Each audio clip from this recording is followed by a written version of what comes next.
చాలామంది ayurvedic treatments ఎలా use చేయొచ్చా? దానివల్ల బెనిఫిట్ ఉంటదా? ఐవీఎఫ్‌కి వెళ్తున్నప్పుడు ఆయుర్వేదిక్ వల్ల బెనిఫిట్ ఉంటదా? అనేది కొంతమంది అడుగుతుంటారు. హాయ్ వ్యూవర్స్, నమస్కారం. నేను doctor Sunitha, fertility consultant, 49 fertility centre, Tirupati branch. ఏంటంటే మనము ఇక్కడ ఎలోపతిలో స్కాన్స్ డైరెక్ట్‌గా చూసి మెడిసిన్స్ అనేటివి ఇస్తాం ఎగ్ గ్రోత్‌కి. నెక్స్ట్ లైనింగ్‌కి అయితే లైనింగ్‌కి, స్పెర్మ్ ప్రొడక్షన్‌కి ఇచ్చేది ఎక్కువ శాతం యాంటీ ఆక్సిడెంట్స్ ఇలాంటివే ఉంటాయి.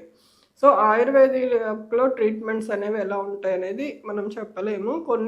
కొన్ని జెన్యూన్ ఇంగ్రీడియంట్స్ యూస్ చేసినప్పుడు అది కూడా ఈక్వల్ టు యాంటీ ఆక్సిడెంట్సే ఉంటుంది మోస్ట్లీ. అలా కాకుండా ఇంగ్రీడియంట్స్ మెన్షన్ చేయకుండా ఫాల్స్ ప్రామిసెస్ చేసేవి కొన్ని చోట్ల ఉంటాయన్నమాట. సో ఎగ్స్ పెరిగిపోతాయి, మొత్తం స్పర్మ్స్ ఎక్కువ అయిపోతాయని అట్లా. అంటే మనకి ఎప్పుడు కూడా అలా 100% గ్యారంటీడ్ రిజల్ట్స్ అనేటివి ఎక్కడ ఉండవు ఇన్ఫర్టిలిటీ ప్రాక్టీస్లో.